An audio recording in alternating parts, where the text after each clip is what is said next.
The breaking news of today is that Jeff Sessions has been either he resigned. There's some reports saying that Trump told him to resign, but the big word on the street is Jeff Sessions is out. He's out of Attorney General, and the new guy is Matthew Whitaker. So before we get into what this could possibly mean, let's get into who is Matthew Whitaker. A lot of people don't know. So according to CBS, I did a little research. He went to the University of Iowa. He went to business and law school. He also played for the football team. According to CBS, he played a very prominent role, and he played in the Rose Bowl. So he's an athlete. There's pictures of him. I saw him like lifting weights. He looks like Jeff Sessions if Jeff Sessions took steroids and really had a good workout plan. So I'm kind of excited. I'm like, man, this guy's really fit. If he's fit physically, maybe he's fit mentally. He's ready to really take on the world. So I like this guy so far. He was hired by Jeff Sessions as the chief of staff in September of 2017. And he was critical of the Mueller scope. He was definitely critical of it. And what do you know? Bam, he's the attorney general now. So that's a big come up for Matthew Whitaker. That's a little bit about him personally. Reports say that Rosenstein will resign. There's also reports saying that Rosenstein, however you want to say it, Rod Rosenstein, no longer oversees the Mueller probe. So this is huge. If this new guy, Matthew Whitaker, now oversees the Mueller probe, he's been critical of it. I'm going to wait for those reports because they said last week that Rosenstein was going to resign. He never did. I'll wait to see what happens there. But overall, my first takeaway from this, and I'm going to do a little bit of Anomaly Warren in a second. My first hilarious take is that for a year or 2 years, I've had to hear about Jeff Sessions being a white supremacist. They said, Jeff Sessions, he's like a KKK guy. He's a white supremacist. He hates black people. He's an old white conservative who has really questionable stances. He doesn't like marijuana. He hates black people. He's really racist. Like literally they called him a white supremacist hundreds of times. So for the first year of Jeff Sessions, all I heard was liberals and Democrats saying, Jeff Sessions has to go. White supremacy. No. So they're like, they hate the guy because they think he's a white supremacist.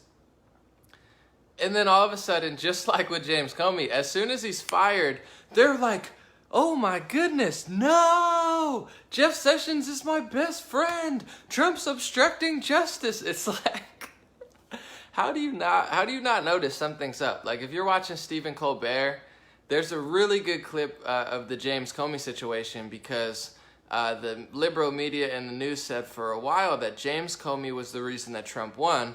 They were falsely reporting, that James Comey was working with Trump to help him to win, launching investigations a week before. So when Stephen Colbert announced that James Comey was fired, his audience started erupting in cheers. They were like, yeah, Jeff Sessions is, or it was like, James Comey's gone. And then Colbert's like, no.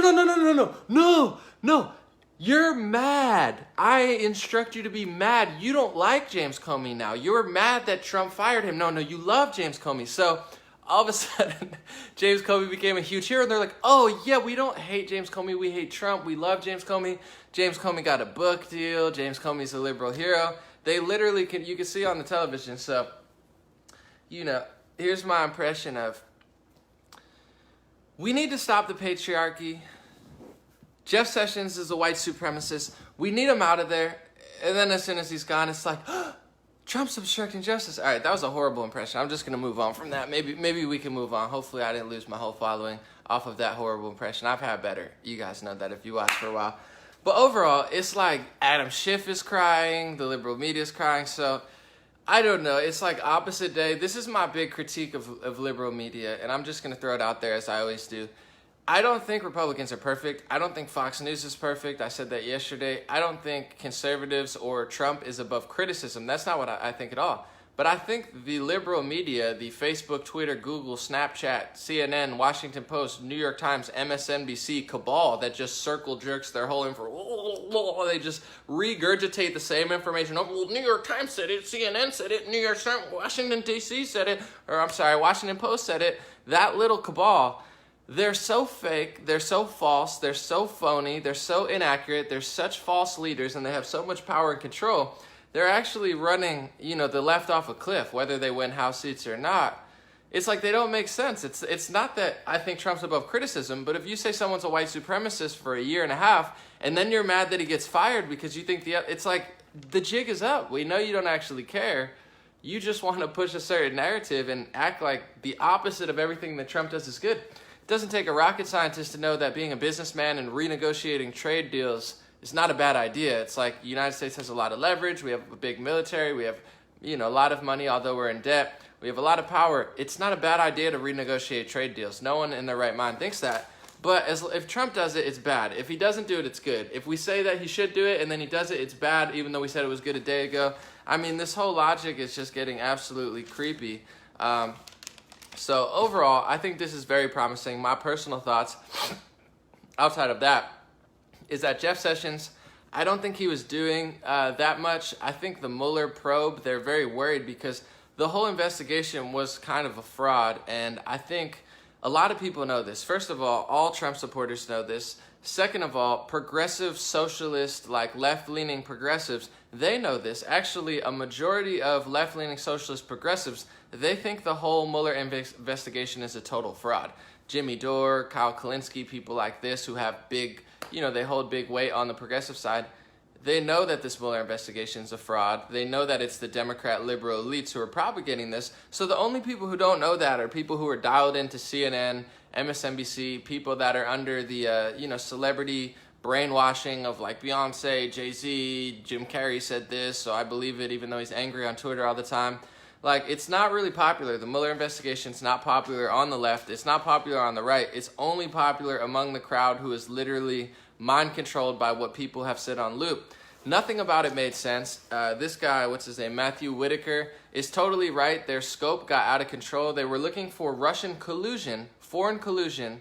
Meanwhile, now they're searching back 10 years to somebody who worked with Trump off of something that had nothing to do with Russian collusion. Meanwhile, China is taking out 4-page ads in Iowa newspapers, and Iowa, 2 House seats flipped in Iowa. I'm not going to start a theory here, but you're letting communist China take out full-page ads in Iowa. That's that's foreign collusion. That's a foreign government literally hijacking a newspaper in the United States to lobby against the President of the United States. And then Iowa has 2 House seats flipped? Is it because China is pouring money into Iowa? I don't know. But all I do know is that the Democrats and the liberal media don't actually care about foreign collusion. Just like with this, what's his name? Jeff Sessions.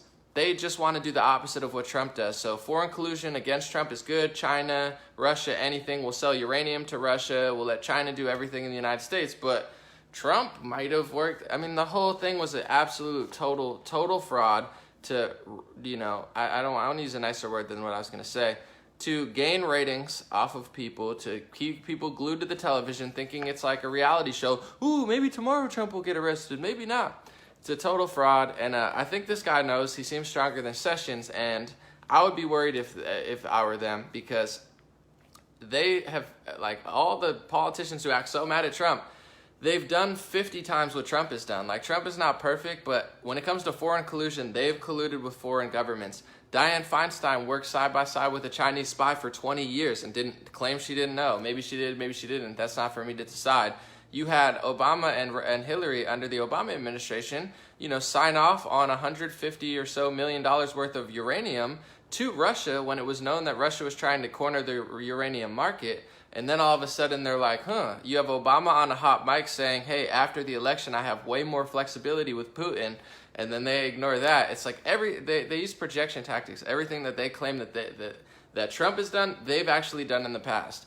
Between George Bush, it goes Republican, McCain, from Republican to Democrat. They've started wars. They've literally led us into situations that have destabilized multiple countries, led to millions of people dead and displaced, and led to the destabilization now of Europe, Canada, parts of the United States. They've tanked not only the Middle East and Africa in many ways, but they've also tanked the United States and Europe and the Western world because of their failed policies. These are high-level criminals, to put it lightly, that are very upset that Trump is now, switching up the Attorney General because they thought they're allowed to just make up their own story for 4 years and buy time so that they don't actually get, held accountable for their crimes. And maybe they never will. To be honest, I'm not super, oh yeah, they're going to go to jail. I don't know that I believe that. I've never seen a politician or a billionaire go to jail. I've seen reports of billionaire families raping like 2-year-old kids. And I don't mean this lightly. I've literally seen articles where it says, son of billionaire rapes 2-year-old kid. They didn't see a single day in jail. So if you could rape a 2-year-old kid and not go to jail, I don't know what it'll take for the American public to wake up and be like, hey, maybe we should hold these people accountable. I don't know if Trump's going to do it. Sessions clearly didn't do it. I don't know if Whitaker's going to do it, but hopefully this stirs up the pot. The Mueller investigation needs to end. It was overstepping. Let's see if we can catch Trump anyway. That's not what the investigation was for. It was for foreign collusion, and all they need to do is look in a mirror, and I'm sure they'd find a lot more foreign collusion than running in circles around Trump. On that note, I want to talk about QAnon.